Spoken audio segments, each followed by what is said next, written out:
নামে বেনামে বিপুল সম্পদ অর্জনের ঘটনায় বেনজির আহমেদ ও মতিউর রহমানের পর এখন আলোচনায় জাতীয় রাজস্ব বোর্ডের প্রথম সচিব কাজী আবু মাহমুদ ফয়সাল।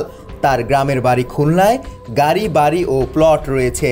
সংশ্লিষ্ট একাধিক সূত্র থেকে পাওয়া তথ্য মতে দামি হ্যারিয়ার গাড়ি রয়েছে সেই বাড়ির গ্যারেজে। এদিকে দীর্ঘদিন তদন্তের পর ফয়সাল ও তার পরিবারের সদস্যের নামে একাধিক প্লট ও ফ্ল্যাটের সন্ধান পেয়েছে দুর্নীতি দমন কমিশন। এছাড়া বিভিন্ন ব্যাংক হিসাবে পেয়েছেন কয়েক কোটি টাকার লেনদেনের তথ্য।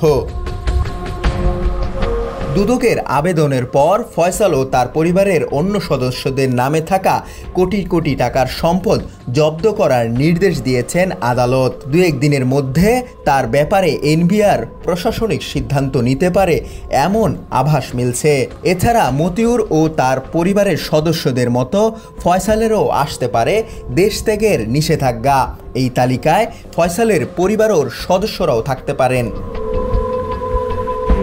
ফয়সালের বাড়ি খুলনা নগরীর মুজিগুন্নি এলাকায়। তার বাবার নাম কাজী আব্দুল হান্নান, তবে স্থানীয়রা তাকে ফিরু কাজী হিসাবে চেনেন। এছাড়া যশোর রোডের নেসারিয়া মাদ্রাসার পাশে প্রায় 2 বিঘা জমির ওপর আলিশান 3 তলা বাড়ি রয়েছে তার।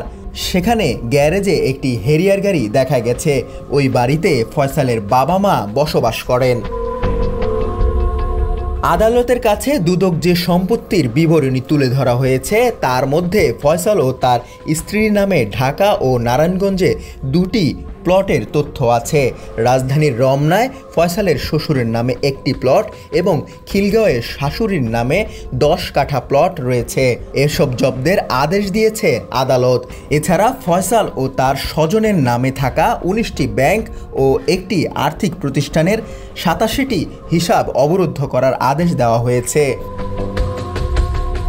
এদিকে ফয়সাল, তার স্ত্রী, শ্বশুর ও তার স্বজনদের 19টি ব্যাংক অ্যাকাউন্ট ও একটি আর্থিক প্রতিষ্ঠানের হিসাবে 6 কোটি 96 লাখ টাকা জমা আছে। ভাটারা এলাকায় ফয়সালের স্ত্রীর নামে 10 কাঠার 2টি প্লট রয়েছে। দুদকের তদন্তে উঠে এসেছে দুর্নীতি করে আয় করা অর্থ গোপন করতে বিভিন্ন নামে 700টি হিসাব নম্বর খোলেন ফয়সাল। সরকারি ক্ষমতার অপব্যবহার করে ঘুষ লেনদেন করেন। দুদকের এক আইনজীবী বলেছেন ফয়সাল অন্তত 1000 কোটি টাকার সম্পদের মালিক বলে তারা তথ্য পাচ্ছেন। 2005 সালে ফয়সাল বিসিএস ক্যাডারে সহকারী কর কমিশন হিসাবে যোগ দেন। তিনি বর্তমানে এনবিআরের আয়কর বিভাগের প্রথম সচিব। ডেস্ক রিপোর্ট, সমকাল।